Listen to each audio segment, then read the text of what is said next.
Electricity Minister Dr. Hossein Ramokgopa says the appointment of Dan Marokane as Eskom CEO has brought stability to the troubled parastatal.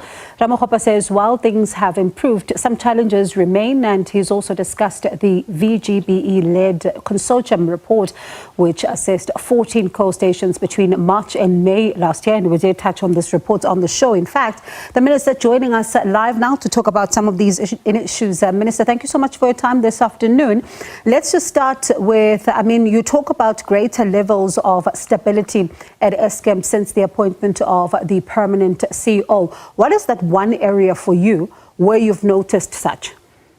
Well, thank you very much, Bongi, and good afternoon to the viewers back at home. Well, I guess that if you like, the stability starts with the board itself. I think the board led by Dr. Mteto has done tremendously well. They've made inspired appointments in the form of the acting general manager of generation, Mr. Bheki Nxumalo, who subsequently also stabilized, if you like, the management at the various power stations and identify some key personnel with a wealth of experience drawn out of their work in Eskom and place them at some of the most problematic power stations. And that's why we are beginning to see the kind of returns that we are seeing. But also we can't understate the excellent work done by the then acting CEO, Mr. Khalib Kasim. It's exceptional work that he's done, raised his hand. His substantive position is that of the CEO, but during the most difficult and troubled times at Eskom, he accepted the responsibility to manage the transition.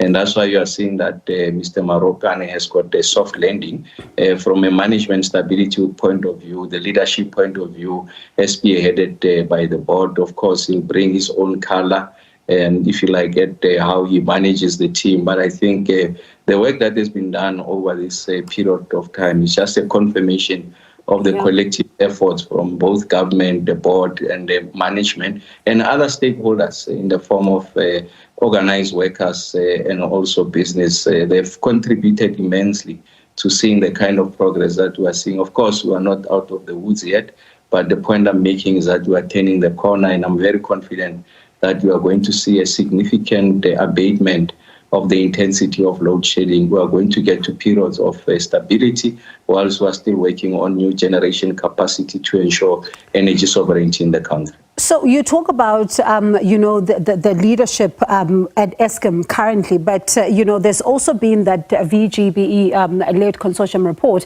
which we've also discussed here on the show. And when one reads it, part of it, it says that the poor performance at these power stations where they had to look at, it's based on what it calls a dysfunctional and overly complex management system within Eskom's generation. And they also talk about how there is 3 ministers that are responsible for this particular entity, and that in itself adds a lot of complication. How do you respond to that specific finding? Well, a significant point to be made is that the report was commissioned in February of 2023, and at the time when the report was commissioned and when they executed their work, I think a lot of those facts were obtaining, but they have since been clarified. I'm sure you know that there's been a delineation of the roles of the Minister of DMRE and the Minister of Electricity. And in the latter part of the year, the President further defined the roles of the Minister of Electricity and the Minister of Public Enterprise. So at the time that they were doing the report, I think a lot of this development were not confirmed yet. So as I speak to you, those issues have been addressed. But do we need 3 ministers? Well, I think the determination for the president to make, I don't think. But in your view, do we need 3 ministers? In your view? Remember that the introduction of the Minister of Electricity is an intervention to ensure that there's a focused approach on the resolution of load shedding. The other ministers have got additional responsibilities outside just generation capacity, the management of the transmission, and also distribution.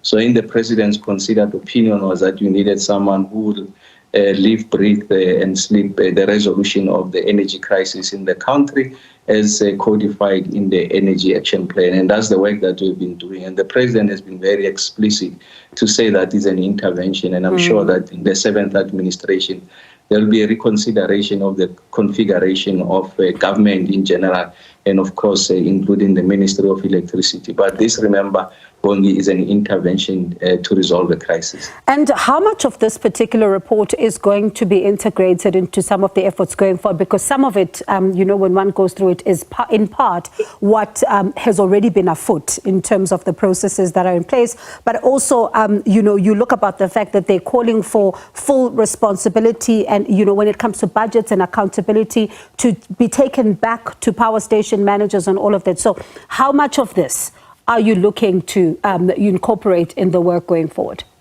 Maybe just to make a point that there's a number of reports that precedes this one. The one commissioned by Minister Gordon, I think somewhere in 2019, the Ministerial Technical Task Team just to review, if you like, the operational performance of Eskom.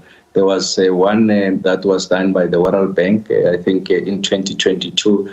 There was a report commissioned by the Eskom board itself, the WSP, just to get an independent analysis on, if you like, the technical operations and performance of the Eskom fleet. So all of these things will be consolidated, and so that we've got a single window of assessment in relation to the degree to which we are implementing these recommendations. And the team led by the CEO, Mr. Dan Marukani, is hard at work to ensure that we've got a consolidated list of recommendations and we're able to account, if you like, against those recommendations. I mean, they are very useful. I mean, we welcome first the intervention by National Treasury, and that intervention was necessary. Remember, it was before the introduction of the ministry. So National Treasury wanted an appraisal, an independent appraisal of the technical performance, so that they are able to justify and measure the impact of the fiscal support that they've given to Eskom. So this is the context against which we received this report.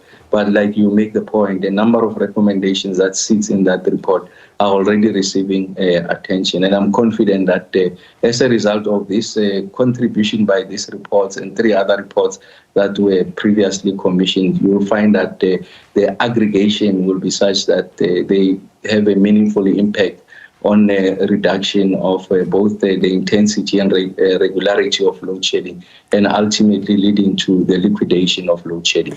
All right, Minister, thank you so much for your time.